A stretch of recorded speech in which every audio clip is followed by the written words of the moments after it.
And welcome back to EDH Deck Building. I am your host, Demo, and let's talk about how to build a janky deck in the Commander format. I'm using the term janky here. It means a lot of different things to a lot of people. Basically, you're building a deck that is just sort of unique, fringe, not doing what you would typically see. Of course, the term is subjective. I make a lot of what I consider to be janky decks on my channel, but I thought I would actually go through the process here to show you guys how I do it so that, again, this is EDH Deck Building. I'm trying to help you guys build decks in the Commander format, and this is a big part of it. This is my process, and maybe I can help you guys out with the process of trying to build your own janky deck in the Commander format. Of course, in order to do this, I actually have to go through the process of building a deck, which I will do in this video. However, we first have to discuss what exactly is janky. I think for me, janky can cover a few different topics as far as a Commander deck goes. First of all, you can sort of have just a janky theme, right? And a janky theme is like off-color tribal maybe could be a janky theme, right? So I'm making a goblin deck, but I'm not using red, or an off-color theme is also like maybe a mono green stack, something like that, right? So you can do an off-color theme that can be a bit janky. Obviously, you can build around a janky commander. There's lots of commanders out there that are super tough to build around, so just building around your commander can make your deck janky. Of course, we can go to the more extreme janky themes like ladies looking left or chair tribal, where the art in the cards that you are playing are actually the theme of the deck. That certainly is a janky theme. I like to be a little more strategic with it though. And of course, with regards to teaching you guys how I go about the process, we actually have to strategically build a kind of janky deck here. And the other kind of janky deck that you can build is I want to do this specific thing in my deck. I want to either accomplish some really janky combo, or I want to build around this really interesting card in the 99. And I will be doing both of those things in the deck I'm talking about here, right? So Baron Glory is a perfect example of a card that you are both going to use as your win con, but also is a card in the 99 that you're going to be building around, right? That's what I'm talking about. The card I will be building around here, though, is Worldfire. It is a card that got unbanned about 2 years ago. And of course, as soon as it got unbanned, a lot of people were trying to figure out how to make a deck with it, right? They were trying to build around this card to essentially, I think, win the game, right? So 6 red, sorcery. Exile all permanents. Exile all cards from all hands and graveyards. Each player's life total becomes 1. So this card is going to make it a lot easier to win the game, but of course it is a symmetrical effect, so that is the part that makes it difficult. And what I will be doing in this video is I will go through the process of how I would build a Worldfire deck. I consider this to be a little bit of a janky deck where I'm trying to build around Worldfire and win the game with it. So I will go through the process of how I do it to make a deck that I think is going to be not super janky to the point where most games I'm just dirtling and not doing a whole lot. I actually am doing stuff, but also I have that what I would consider kind of a janky win con in Worldfire. So, of course, Worldfire is exiling all permanents and it's exiling all cards from hands. So I can't like float mana to sort of do something after everything's been exiled. That's obviously not going to work. Of course, this costs 9 mana, so I'm going to be wanting to do it later in the game. And for me, I'm thinking I really want to win the game when I resolve my Worldfire, right? That's a big, expensive spell. I only have 1 in my deck, obviously. So if I'm going to actually do this, I think I want to win the game with it. And I think everyone would probably agree that if someone is resolving a Worldfire in a Commander game, you probably just want to see the game end, right? You don't want to continue after having no permanents and having no cards in hand. That's not very fun, right? The fact that everyone's life total becomes 1 is probably the most significant part here, right? If you look at like a Decree of Annihilation, that is a card that you more likely would use with like a Baron Glory win, because of course it doesn't exile enchantments, but it obviously doesn't change life totals, right? For me, I look at Worldfire and I'm like, okay, the significant part there is everyone's life total is 1, which of course makes it really easy to kill your opponents after you get there. Now, there is a few different directions you can go here, like suspend will work. Obviously, if something is in exile, it's not going to get exiled with your Worldfire. It's already in exile. It's not going to be affected. So I did throw a couple suspend cards in here, like Knight of Circe and Greater Gargadon. Greater Gargadon obviously is particularly good here because you can sacrifice your stuff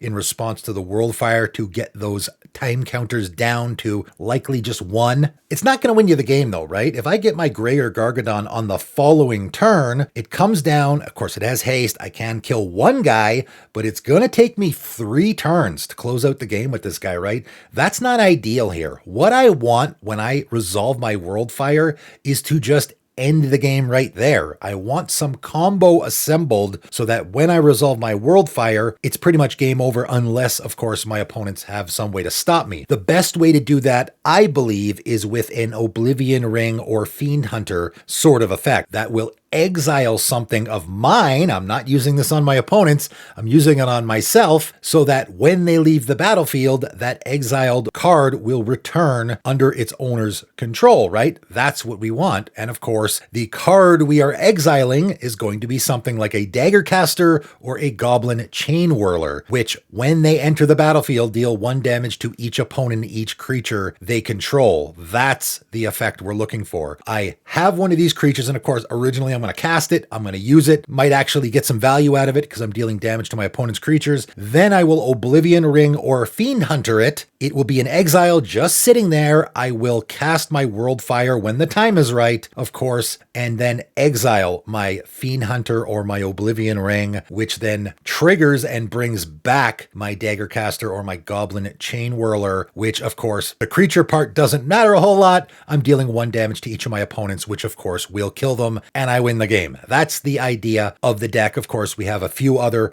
effects that are doing that. We have a few other effects that can exile our stuff, which I will get more to, but that's the place we want to get to. However, we got to do more in the deck, right? We got to do more than just I set up that combo, cast Worldfire and win. What else are we doing in the deck? Well, we're already doing a couple of things in the deck, right? We're doing the Oblivion Ring Fiend Hunter thing, and we're doing the I'm throwing damage around with my creatures thing. So of course, I want to build around that more so that before I get to the Worldfire scenario, I'm actually doing stuff. But more importantly, what if the Worldfire thing doesn't work, right? What if someone just counters my Worldfire? Now what am I supposed to do, right? I need to be able to actually do stuff in this deck if the scenario I'm looking for doesn't occur. So I'll just do more of the thing I'm already doing, right? So I went with a little bit of a non-combat damage theme. I have Chandra's Incinerator and Chandra's Spitfire in here, which of course, because we have all these effects that are dealing damage to our opponents already, will fit what those cards are already doing. Chandra's Incinerator, whenever a source you control deals non-combat damage to an opponent, Chandra's Incinerator deals that much damage to target creature or planeswalker that player controls. So of course, this fits in the theme of what we're doing. It also costs X less to cast, where X is the total amount of non-combat damage dealt to your opponents this turn. So if we cast our Goblin Chain Whirler and it deals 1 damage to each opponent, remember, we have to have it in play anyway before we even Oblivion Ring it. So it is going to come down. It's going to deal 1 damage to each of our opponents. That means our Chandra's Incinerator will cost 3 less, so it only costs 3 mana. That's pretty good. And our Chandra's Spitfire, when our Goblin Chain Whirler or some other effect like that comes down, whenever an opponent is dealt non-combat damage, Chandra's Spitfire gets +3/+0 until end of turn. So if we deal just 1 damage to each of our opponents, our Chandra's Spitfire will get a +9/+0 until end of turn. That's a 10/3 flying creature. Pretty good. Again, we can close out games this way. We can actually win without resolving our Worldfire.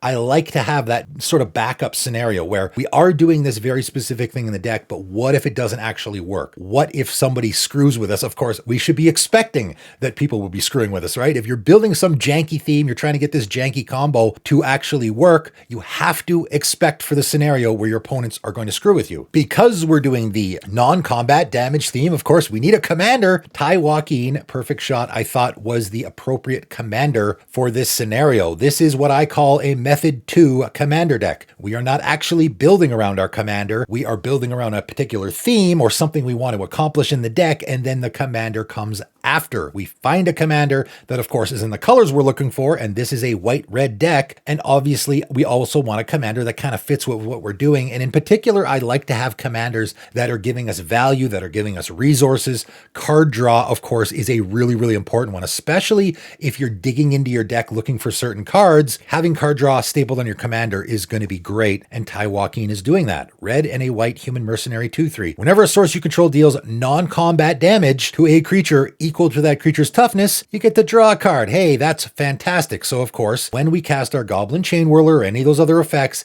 dealing 1 damage to each of our opponent's creatures, any of those creatures that have exactly 1 toughness will get a card draw, right? So that's pretty great card draw advantage, getting it off of our commander, which doesn't necessarily perfectly fit the theme of what we're doing, but certainly does fit the theme of what we're doing and will give us some nice card draw. Also, pay X and tap if a source you control would deal non-combat damage to a permanent or player this turn.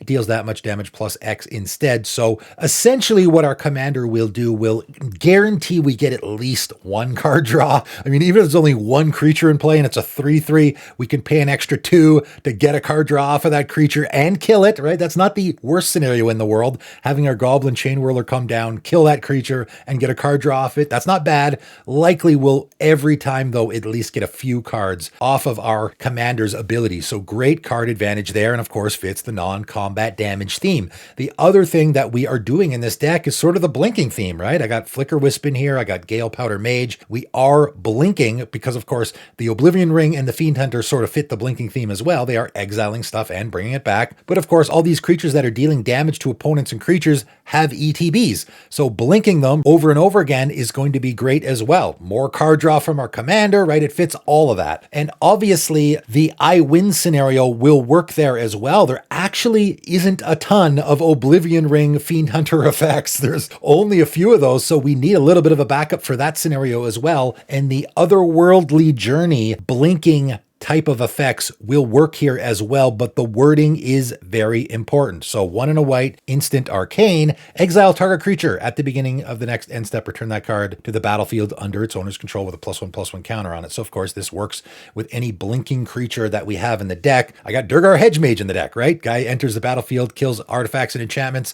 Of course, I can use any of these effects on those creatures as well. But when it comes to our game winning scenario with Worldfire, the wording on this card is very, very important at the beginning of the next end step. So when you're getting ready to pull the trigger, I have my Goblin Chain Whirler in play already. Of course, that's the scenario we need to win the game. I got my Worldfire in hand. I'm getting ready to go. I Otherworldly Journey my Goblin Chain Whirler on my opponent's end step. It's got to be on your opponent's end step right before your turn. Of course, it will get exiled and then not return until the beginning of the next end step. So on our turn, we'll untap. Our Goblin Chain Whirler is still in exile. Then we cast Worldfire and we just sit there with nothing in play, waiting for our end step to arrive when our Goblin Chain Whirler comes back into play and kills all of our opponents and we win the game, right? So that is a little bit of a backup plan for what we're already doing there. It also works, right? So we do have a lot of those blinking type effects that work with our game winning scenario, but also work with the blinking sub theme in the deck. I also threw Acheron Horse in the deck because I thought, hey, there is good